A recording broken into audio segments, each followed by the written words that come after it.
So this is 1,025,000 pesos, 680,000 pesos. This is 168,000 pesos, 300,000 pesos. Ay, ma'am! Gusto mong dumiretso na ng US? Ready ka na, ma'am? Yeah!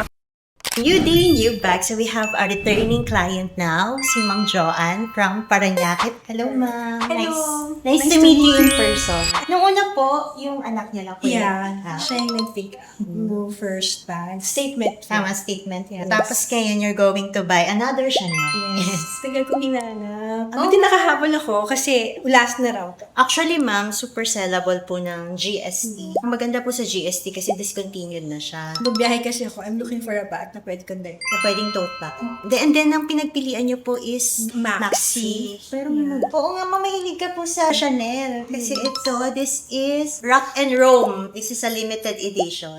Ang alam ko, 2016 to nilabas eh. Kabukha niya yung classic flap at saka boy bag combination. Kaya ako nagustuhan kasi I really wanted the caviar. When I bought the statement flap, it's calfskin. And medyo maliit siya. I wanted something na I can put all my things. Something bigger, ma'am. Pero ma'am, yung caviar naman po is also calfskin. Green nga lang po siya. This is the classic yellow gold po ni Chanel. This is Chanel Grand Shopping Tote Bag, GST. So this is a discontinued piece, ma'am, and highly sought after po. Kasi nga discontinued na siya. Actually, tinry itong palitan ni Chanel ng mga tote bag also. Nag-invent ng mga maliliit na C. Pero ito pa rin yung hinahanap ng mga collectors talaga. I was ng torn GST. kanina between the Maxi. The Maxi. I'm actually looking for a jumbo na rin, na double flap. But you don't have it na rin na naubos na daw. So, Oo, ma'am mga Chanel Classic Club sa amin. maybe after this, Actually, ma'am, GST Mag-invest also. naman ako. Mabilis maubos si GST sa amin. Tsaka yun nga, ma'am, di mo siya mahanap agad. ang ganda pa ng ng quality. Kaya sabi ko, sige, I'll get it na. This is Series 19, ma'am, tapos 168,000 pesos lang. Condition niya, ma'am, it's 8.5 out of 10. Pero in actual, ma'am, hindi eh. Parang 9 out of 10. Yeah, ang ano? dami ko na rin kasing nakita sa online. Pero I'm not sure kasi masubok ko na dito eh. Thank you, Kaya I ma'am. went back.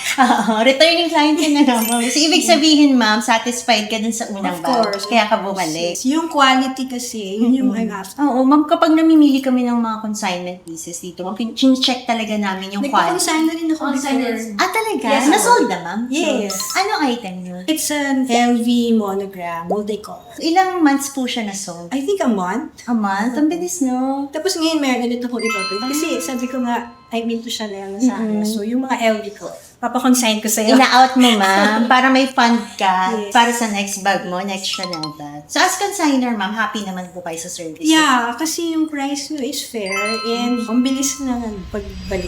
Actually, ma'am, may mga Rolex na rin po kami. So, next time, baka naghanap din ako nagamit. tsaka Santos. Gusto ko din. Ah, Turkey. Ito, ma'am, Wimbledon. Diamonds. Nice. This is brand new. This is below retail, ma'am. 1,395,000 pesos lang. Yung retail niya ngayon is 1,422,000. Just in case, ma'am, you're looking for one. Yeah. we also have. Ay, ma'am, may tanong ako.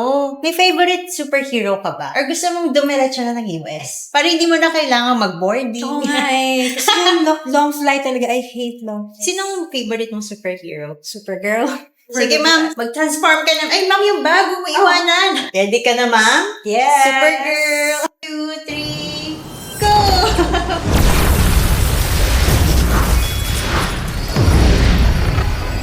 After lumipad ni Ma'am to US, discuss lang natin tong papaship natin na 2 items. Yung first item, actually yung order na to is a returning client also. So, hindi kasi nagpapa-vlog si Ma'am. Yung isa niyang order is the Rolex Datejust 36mm. So, yung bezel niya is dome and yung bracelet niya is Jubilee. Actually, rare tong combination na to kasi ang madalas fluted tsaka Jubilee. So, this is just year 2022. It was sold for 680,000 pesos. Sobrang good deal. Full set siya with everything. Guarantee card, booklet, manual, box. And then yung next item ni Ma'am is a Kelly 28. Actually, the black and palladium hardware is harder to get than the gold hardware. Kasi most of the time, ang available lang sa market is the gold hardware. Yung palladium tapos combined with black hardware, mabilis siyang masold. Pero initially, si Ma'am is looking for the gold hardware. So, in-offer lang namin to. Sabi namin, Ma'am, this is harder to find than the gold hardware. So, this is Kelly 28. 1,025,000 pesos. This is Stamp C 2018. This is mint condition as well. Actually, marami nang nabili sa amin si Ma'am. Papak lang namin for shipping.